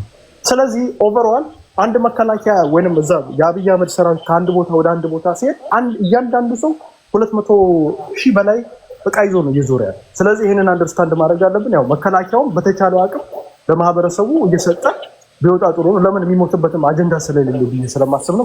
ከሌላ ሀገር ጋር ፋይት አይደለም የሚያደርገው ከራሱ ወንድሞች ጋር ፋይት እያደረገ ያለ ብዬ ነው ማስበው። መከላከያ እኛ ችግር የለብንም። አሁንም ባለፈው ዕለት የመጡትን የተያዙትን ኦልሬዲ ምንድን ነው ለቀይ መስቀል እናስረክባለን እያሉ ነው። መተው ቀይ መስቀሎችን እነዛ መረከብ ይችላሉ። ጥሩ ነው ያደረጉት። ብዙ ሰው ሳይጎዳ ምን ሳይል ኦፊሻል እጃቸውን ነው የሰጡት ቀጥታ። ይህንን አንደርስታንድ መደረግ አለበት ብዬ አስባለሁ። ቴንክ ዩ ቴዲ፣ በጣም ለምታደርገው ነገር እናመሰግናለን። ፍትሃዊ ስለሆነ ቴንክ ዩ ከልብ አመሰግናለሁ። ምናልባት ዋና አማራጭ በተደጋጋሚ እንደምናገረው ድርጅት ናቸው፣ ደጋፊ ያላቸው፣ ሎጎ አላቸው። ግን እንደ ሀሳብ የፖለቲካ የራሳቸው አካሄድ አላቸው፣ ታክቲክ አላቸው። በመረጡት ያዋጣናል በሚሉት መንገድ ይሄዳሉ። ቀላል የማይባል ደጋፊም አላቸው። እንደምታውቁት ሎጎዎቻቸውን ከደረታቸው ላይ እና ከጎን ያስቀመጡት ነው። በትጥቅ ጉዳይ ላይ በተለይ የሚማረኩ መሳሪያዎችን በትግራይም ቢሆን በአማራም ቢሆን በኦሮሞም ቢሆን በየትኛውም አካባቢ እንደኔ በጣም ጥንቃቄ የሚያስፈልገው ነገር ይመስለኛል። በደንብ ማየት ያለባችሁ መሳሪያ በተለይ አማራ ክልል ላይ መሳሪያ እንደዚሁ ዝም ብለህ ሁሉን የምታስታጥቀው አካባቢ አይደለም። ትግራይም ራሱ የፈጠረውን ችግር አይታችኋል።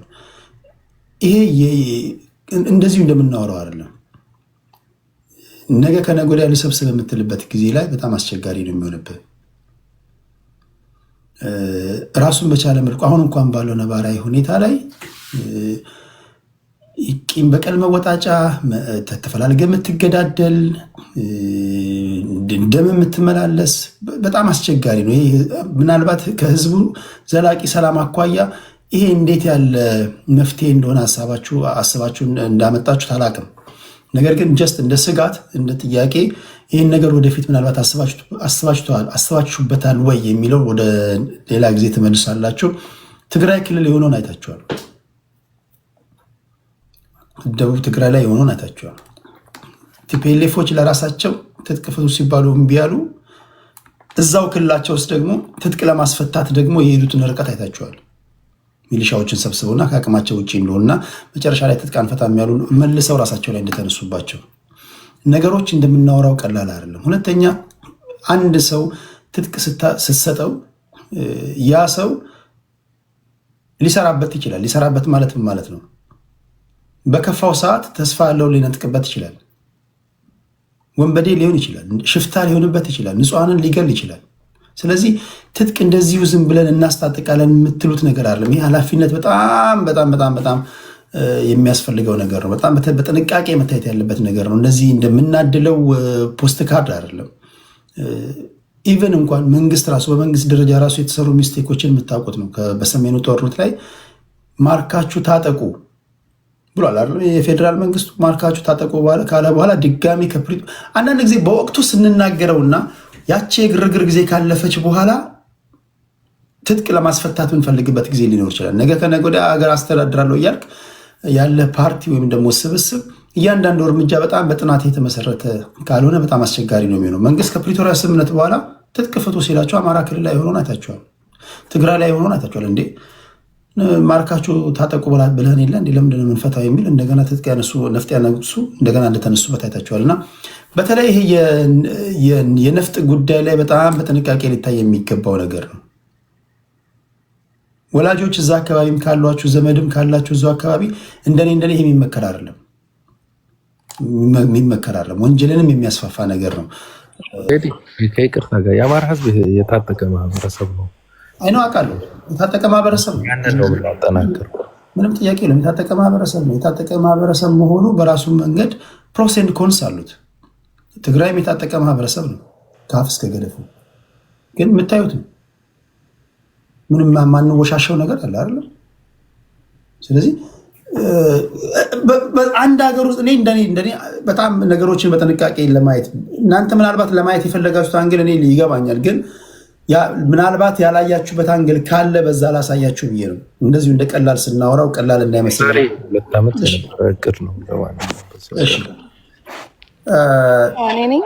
ወደ አፄ ቀጥሎ ልዕልና ከዛ ወደ የት ነበር ከሄዳለሁ ቴዲ ሌላ ጊዜ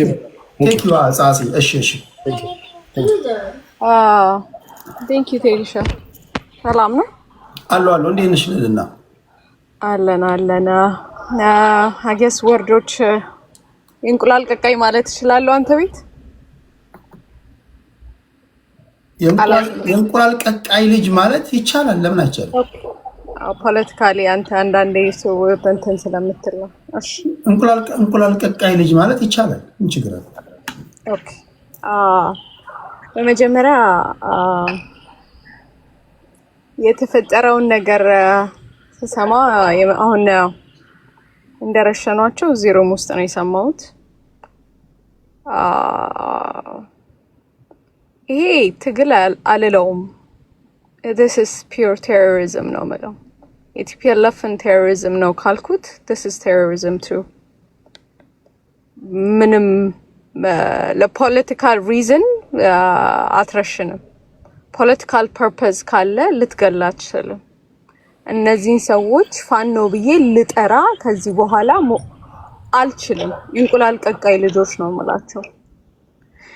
ያንን ደግሞ ፒውርሊ እያሳዩ ያሉት አርቱታቸው የማንን ባህሪ እየሰሩ እንዳለ ነው እኔ የተረዳሁት። የማንን ስራ እየሰሩ የፖለቲካል ኢንትረስት የላቸው። አማራን ማውደም፣ አማራ ማዋረድ፣ የአማራን ክልል ፎር ለሻቢያ እና ለቲፒኤልኤፍ ፖለቲካል ጎል ራሳቸውን ሳክሪፋይስ አድርገው ሄደው ቲፒኤልኤፍ ቀሚስ ስር የሚደበቁ እንቁላል ቀቃይ ልጆች ናቸው። ዳት ሲምፕል ዛት። ካወርድ ብቻ ነው። አማራ ዝም ብሎ ጠመንጃ ያላዘውን ሰው ሊረሽን አይችልም። ሲያልተኮሰበትን እንኳን ሊያደርገው አይችልም። ኢትስ ኢምፖሲብል።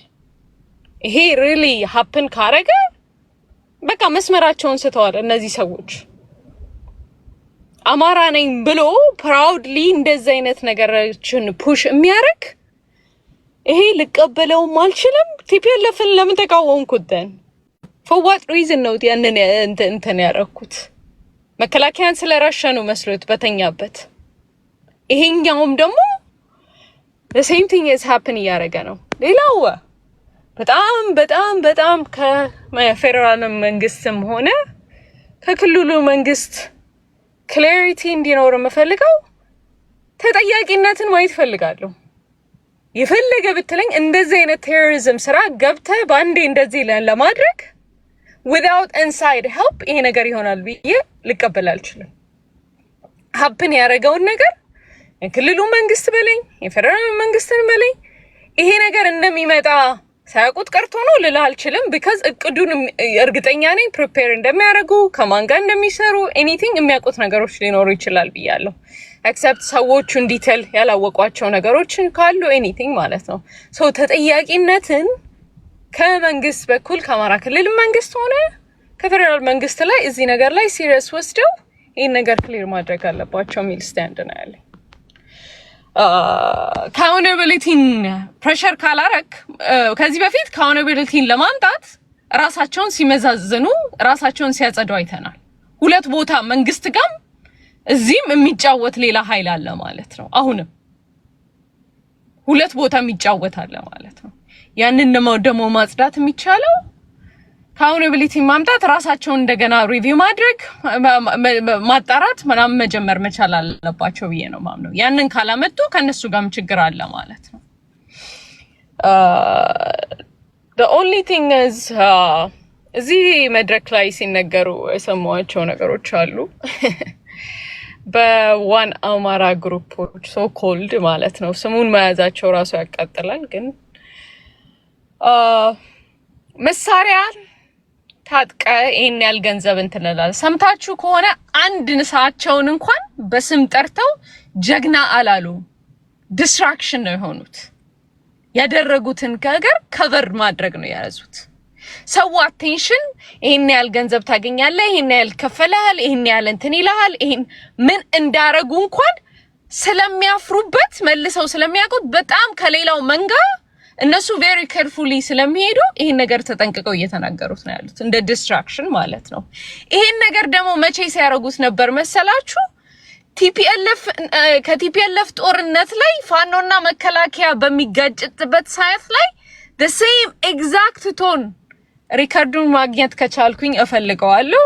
the same ቲፒኤልኤፍ exact ጦርነት ላይ መከላከያና ፋኖ መጋጨት ሲጀምሩ the same thing ይናገሩ ነበር። ማበጣበጫ ኤኒቲንግ። ለዛም ነው እነዚህ ሰዎች የሻቢያንም ሆነ የቲፒኤልኤፍን ሲምፓታይዘር ያላቸውን ስራ ነው እንጂ የሚሰሩት ለአማራ አይሰሩም። የአማራን ምድር የአማራን ትግል ሳይሆን የሚሰሩት አማራን ምድር ኪያስ በማድረግ የኢትዮጵያ መንግስት ፕሬሸር አድርገው ለሌላ ኢንትረስት ነው ይሄን ነገር ዴዲኬትድ እየሰሩ ያሉት ብዬ ማምነው ማለት ነው። ለሁለተኛ ጊዜ ስለደገሙት ማለት ነው። ሌላው ያው ሴሌብሬት ያደረጓቸው ሰዎች የምናውቃቸው በሻቢያና የቲፒኤልኤፍ ሰው እንትኖች አሉ። ይሄን ነገር እንደ ትልቅ ነገር ጌን አፕ ከዚህ በኋላ እንትን እናረጋለን፣ ከዚህ በኋላ get ready is gonna get worse ምናምን የሚል ማለት ነው። ያንን ፕሮፓጋንዳ እንትን ያደርጉ ያሉት ያው ራሳቸውን ሃይፕ አፕ ማድረግ ስላለባቸው ለሚቀጥሉት ሀፕን ለሚያደርጉት ነገሮች ራሳቸውን ኦልሬዲ ክሬዲት እንትን ለማድረግ እየሰጡ ያለ ነው። የእንቁላል ቀቃይ ልጆች ያልኳቸው አሉት ኦልሬዲ መልሰው ወደ ትግራይ ውስጥ የገቡ አሉ። ከሻቢያ ጋር ከነክትን እንትን እንዳላቸው ኦልሬዲ ተናግረዋል። አሚን የካፕል ኦፍ ጀነራሎችም ኢንቮልቭ እንዳረጉበት መታወቂያቸው የትግራይን መታወቂያ አድርገው ትግራውያን ያልሆኑ አሉበት ነው የሚባለው። የነሱንም ኢንቮልቭመንት እንዴት አንድል እንደሚያደርጉ መንግስት ነው ማየት የምፈልገው። ሪያክት እንዲደረግ ነው the whole thing is ከሻቢያ የሚመጣው ነገር የኢትዮጵያ መንግስት ሪያክት አድርጎ ጦርነት ውስጥ እሱ በማይፈልገው ታይም እሱ በማይፈልገው ካልኩሌሽን ጦርነት ውስጥ እንዲገባ እያደረጉ ነው ብዬ ነው ማምነው። ጦርነት ውስጥ እንዲገባ ፑሽ ለማድረግ ነው። ከህዝብ ላይ ህዝብ ምግብ ነው ለሻቢያም እንኳን የሚያስተላልፉት። እንደዚህ አይነት ስራዎችን እየሰሩ ያሉት ሰዎች ናቸው ማለት ነው። ለዚህ ኪያስና ዲስትራክሽን እንደማድረጊያ ያቺ ስቴትመንት ቅድም ያወራት ስቴትመንት በአምባሳደሩም በኩልም ሆነ የተናገሩትን መልሰው ቴክ ባክ ያደረጉት ድንገት እኔ ያየሁበት መንገድ ድንገት ኢትዮጵያ መንግስት እኛ ላይ ሪያክት ለማድረግ ከወሰነ የራሳችን ማስገኛ ለመነጋገር ፍቃደኛ ነን በሚል መልሰው ቴክ ባክ ለማድረግ እንዳያመቻቸው አድርገው የተዘጋጁበት ነገር ነው ብዬ ነው ያየሁት። ምክንያቱም ያንን ባደረጉ at the same time ላይ ተከበው ባሉበት ታይም ላይ ነው የአምባሳደሩ እንትኑ ደግሞ ያቺን ስቴትመንት ያወጣባት ታይም ላይ ማለት ነው። እንደ ዲስትራክሽን እየተጠቀሙበት ነው ያለው ብዬ ነው ማምነው። ለማንኛውም ራሳችሁን ፋኖ ብላችሁ ከምትጠሩ ይሄንን የምትደግፉ የእንቁላል ቀቃይ ልጆች ነን። የአባቶቻችን ልጆች በፍጹም ይሄን ሊያደርጉ አይችሉም። የራሱን ኢኮኖሚ እያወደመ የራሱን የማረከውን የሚረሽን ካለ አንተ ለህዝብ እየታገልክ አይደለም። አንተ ለኪሰ ወይ ለስልጣን ጥም ያለብህ ኦኬ፣ አንተ ለስልጣን ጥም ያለብህ ወይ ራስን ሰርቫይቭ ለማድረግ ያለክ ካወርድ ነህ እንጂ there is no way መከላከያና ፋኖ አብረው በተቀበሩበት መሬት ላይ መልሳ አንተ ቲፒኤልኤፍ ያደረገውን ነገር መድከም ከቻላችሁ እናንተ ፋኖ ሳትባሉ ካወርድ ናችሁ ነው የምላችሁ። ቴንክ ዩ ቴዲ። ቴንክ ዩ ከልብ እናመሰግናለን። ልዕልና የት ነበርክ? ሰላም ቴዲዬ፣ እንዴት አመሻችሁ? ትንሽ ቻሌንጂንግ ነው ለኔ እዚህ ቶፒክ ላይ የኔ ቶፒክ አይደለም። አይ ዶንት ጊቭ ኮሜንት ኦን ዲስ ካይንድ ኦፍ ኢሹስ። ብዙ ጊዜ መወሰድ ያለበት ነገር ነው። እኔ እነሱ እንደሚሉት ኢትዮጵያኒስት ነኝ። በኢትዮጵያዊ ማንነቴ ላይ ብቻ ነው ማወራው። በኢትዮጵያ ፍላጎትና በኢትዮጵያ የወደፊት እጣ ፈንታ ላይ አሁን ባለው ሁኔታ ለመናገር መሞክር ነኝ። አሁን እየሆነ ያለውን አንድ ብሔርን ተመርኩዞ ትጥቅ አንስቶ እየተደረጉ ያሉ ነገሮችን ኮሜንት ሰጥቼ አላቅም። ሶ አይ ዶንት ኖ እንዴት ማኔጅ ልታደርግ እንደምትችል የኔን ሰዓት ወይ ካልሆነ ነገ አገራዊ ጉዳይ ስላለን በቀይ ባህር ጉዳይ በዚህ ጉዳይ ላይ ኮሜንት ማድረግ ከከበደ ነገ መገናኘቱን እንችላለን። ቅድም አጀንዳዎችን ሳነባቸውም በኋላ አንተም ኤክስፕሌን ስታደርግ ወደ መጨረሻ አካባቢ እናነሳቸዋለን ነበር ያልከውና በዛ ምክንያት ነው የገባሁት። ለነገ አዛውሬያቸዋለሁ የኦስማን ሳላ እና በኢትዮጵያ የኤርትራ አምባሳደር እንዲሁም ደግሞ የባህር በርን ጉዳይ አስመልክቶ እናወራለን። ነገ ከሻዕቢያ ደጋፊዎች ጋር እንደዛ እናደርግ። ጥሩ፣ አመሰግናለሁ ቴዲ። ሁላችሁንም ከልብ አመሰግናለሁ። ቅድስት ልዕልና፣ ነገ እንገናኝ። መጨረሻ አልተሰጠኝም። እኔ ነው ካንቺ ነው ጀመር። ሁላችሁም ተናገራችሁ። አረ ቴንክ ዩ ቴዲሻ። ቅድስት ተናገርሽ። አንዳንድ ነው አይሚን እና ኪላ ምን ላይ ሰጥተው ስለወጡ ዝም ብለን መውጣቱ ትክክል አይደለም። 5 ደቂቃ ልስጥሽ። ይበቃኛል። 5 ደቂቃ። እሺ እኔ ማለት የሚፈልገው አይ ቲንክ አኪላ እየሰማ እንደሆነ ይሰማኛልና እገምታለሁ። ዛሬ ዋና አማራ በአማራ ፖለቲካ ላይ ይዞት የመጣው እሳቤ በልጅ ምክንያት ተጣልተው ንጉስ ሰለሞን ፊት የቀረቡትን ሴቶች እንዳስታውስ ነው ያደረገኝ። ልጇ የሞተባትና በሐሰት የኔ ልጅ ነው ያለችዋ ሴት ልጁን ተካፈሉት፣ ቆርጣችሁ ተካፈሉት ሲላት አንጀቷ ምንም ነገር ሳይል እሺ እንዳለችው ማለት ነው። ዋና አማራዎች ለአማራ ህዝብ ቅንጣት ያክል ርህራሄ እንደሌላቸው በምንም ኮስት ይሁን አማራ ክልል ያለው አማራ ማለቅ አለበት። ምን እያደረገ መሳሪያ እየነጠቀ አፈሙዝ ላይ እየቆመ ታንክ ላይ እየቆመ በምንም ኮስት መሞት አለበት። የአማራን ህዝብ የህልውና ጥያቄ የአማራን ህዝብ ትክክለኛ ጥያቄ አፈር ድሜ ለማብላት የእውነት በጣም የጠላት አንጀታችሁን ነው ያየሁት ዛሬ። ጭምብላችሁ እንደተገለጠ ነው የሚሰማኝ። ይሄ ጭምብል ነው፣ የህወሓት ጭምብላችሁ ነው የተገፈፈው። በፍጹም የአማራ ህዝብ እንዲህ አይነት ውንብድና ሌብነት ውስጥ ገብቶ አያውቅም። ወደፊትም ይሄንን በፍጹም አያስተናግድም። እንዴ ደም ይፍሰስ፣ ንግድ እንነግድ፣ የመሳሪያ ዝውውር፣ ይሄ እኮ የአሸባሪነት ስራ እኮ ነው። ክልል ውስጥ በምንም ኮስት ብጥብጥ ይፈጠር የኛ ገበያ እንዳይቆም ይቀጥል የሚል የጨካኝ ብትራችሁን የአማራ ህዝብ ላይ እንዳሳረፋችሁ በደንብ ማየት ያስፈልጋል። እዚህ ከነሱ ስር ምትርመሰመስ መንጋ አማራ ያለ ሁሉ አማራ መስሎ ከሆነ ከሻዕቢያና ከህወሓት በላይ ገዳይህ ስምህን የተሸከመ ገዳይህ እንደሆነ ማወቅ አለብህ።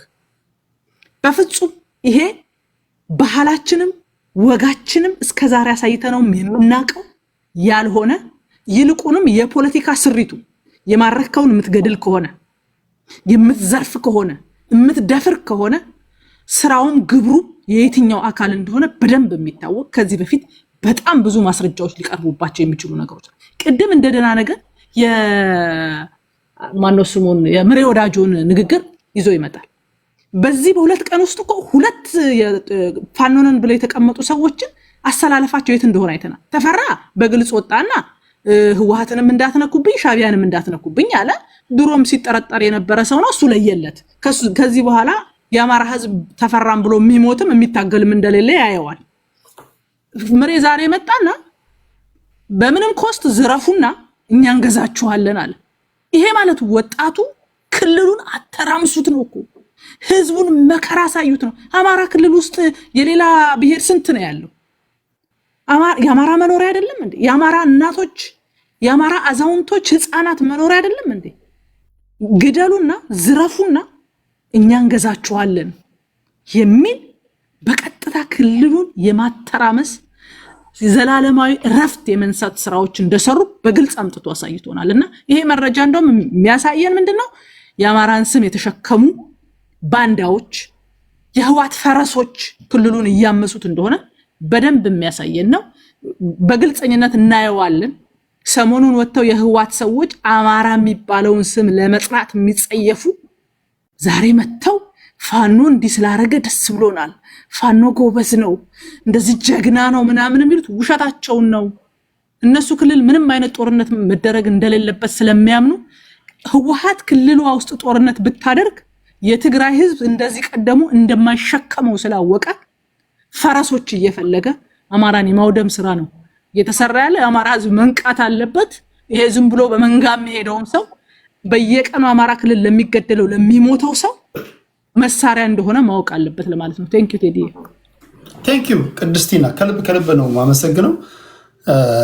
ነገ አንድ ትልቅ ፕሮግራም አለን። እሱን ሰዓትና ቀን ቦታ አላሳውቃቸው። ነገ ጥያቄዎችሽን አሰናድተሽ ያሉ የምትያቸውን ጥያቄዎች ካሉ ያው ታውቂያለሽ እየሆነ ያለውን ሶሻል ሚዲያ ላይ በዛ ላይ እንገናኛለን። ግን እሱ ነገር ገለልተኛ ቤት ቢሆን የብዙ ሰዎች ጥያቄ አለው። ሰዎች በነፃነት በሌላ ንክክ የሌላቸው ያልተጣሉባቸው ምናምን ቤቶች ቢሆኑ በጣም የተሻለ ነው። ሁሉም ሰው መጥቶ በነፃነት መናገር እና በተለይ መድረኩ ደግሞ የሚበራበት መንገድ ላይ ትንሽ ጥንቃቄ ይፈልጋል። ወደ አንድ በኩል አሁን አንተ ቤት ቢሆን ዝስ ፌር ነው። እስቲ እኔ አሁን እስካለሁበት እስኪ ለማንኛውም እስኪ እንወስናለን። ምክንያቱም እኔ በግልጽ የሰማው ስላለ ለምሳሌ ነፍቄ ኖርዌይ ምናምን እንኳን ከኔ ጋር ትንሽ ችግር አለባቸው ምናምን ሲል የሆነ ሰምቼዋለሁ። አሁን እነሱም እርዳታ ላይ ስላሉ እንዲህ አይነት ሰዎች ሲመጡና ከዚህ በፊት ንክኪ ካለ በነፃነት ለማውራት ጥያቄዎች ለመጠየቅ ወይም ደግሞ መድረኩ ፌር ነው ብሎ ለማሰብ ትንሽ ስለሚያስቸግር በተቻለ መጠን ሁሉም ሰው በግልጽ መጥቶ ሐሳቡን እንትን የሚልበት ቢሆን አሪፍ ነው ለማለት ነው። ቴንክ ዩ ቅድስቲና። እሺ ኦኬ። ያ ለአንድ አፍታ ለዮኒ ማኛ ለሼር አድርጉልኝ። ቀኑንና ሰዓቱን አሁን እንንገራችሁና ነገ ሁላችሁም በጉጉት የምጠብቁት አንድ ፕሮግራም አለ። ወደዛ ፕሮግራም እንሄዳለን። እንዴት ናችሁ? ሁሉ ሰላም ነው ወይ? ሁሉ አማን ነው? ሁሉ ሰላም ነው? እንዴት ነው? ጥያቄ እያሰናዳችሁ ነው? ቀደም ሲል በቴሌግራም ላይ አስቀምጬላችኋለሁ። 5 ሰዎች ብቻ ናቸው ጥያቄ የላኩት። 5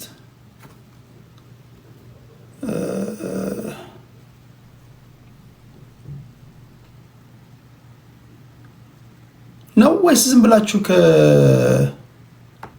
ከጀርባ የምታሙ ናችሁ? ግርግሩ ላይ አንደኛ ናችሁ። ጥያቄ ላይ የላችሁ፣ ማጨብጨቡ ላይ ናችሁ እናንተ። የታል ጥያቄ? ቲክቶክ ላይ ሶሻል ሚዲያ ላይ ገንዘብ የሚሰበስቡ ሰዎች ይጠይቁልን ተብለው እንግዲህ ስም ዝርዝራቸው ተወጥቷል። ታውቃላችሁ፣ በጣም ብዙ ሚሊዮን ዶላር ነው የተበላው። አንዳንዶቻችሁን ኮመንት ላይ እያየሁኝ ነው። እኔ ጋር ትመጣለህ ወንድነህ ቴዲ ምናምን ትላለህ። የሆነ ቦታ ላይ ተቆርጦ የሚፖስት ፎቶ ላይ ደግሞ ሄደ እሱ ማን ሆኖ ነው የሚጠይቀው ትላለህ። አቤት የመተወን ብቃት! አቤት! እኔ እስስት ራሱ እኮ ሲገለባበጥ የሆነ ቦታ እኮ አለው፣ የሆነ ጋፕ አለው። ቁም ነገር ዮኒ አለ፣ ዮኒ ማኛ አለ። ነገ ለማንኛውም ትገባላችሁ፣ ሁላችሁም ትገባላችሁ፣ ጥያቄዎቻችሁን ትጽፋላችሁ። ቲክቶክ ላይ ያሉ ወንድሞቻችን እህቶቻችን ይጠይቃሉ። ለዲያስፖራው ክብር፣ ከሀገር ውጭ ለሚኖሩ ዲያስፖራውያን፣ ከሀገር ውጭ የሚኖሩ ኢትዮጵያውያን፣ ትውልደ ኢትዮጵያውያን በሶሻል ሚዲያ የሚሰበሰቡ ገንዘቦች በአግባቡ እየደረሱ ነው አይደለም መጠየቅ ይፈልጋሉ፣ ጥያቄዎቻቸውን ማቅረብ ይፈልጋሉ፣ እኛም የተላከልንን ጥያቄ እናቀርባለን። ትመልሳለህ።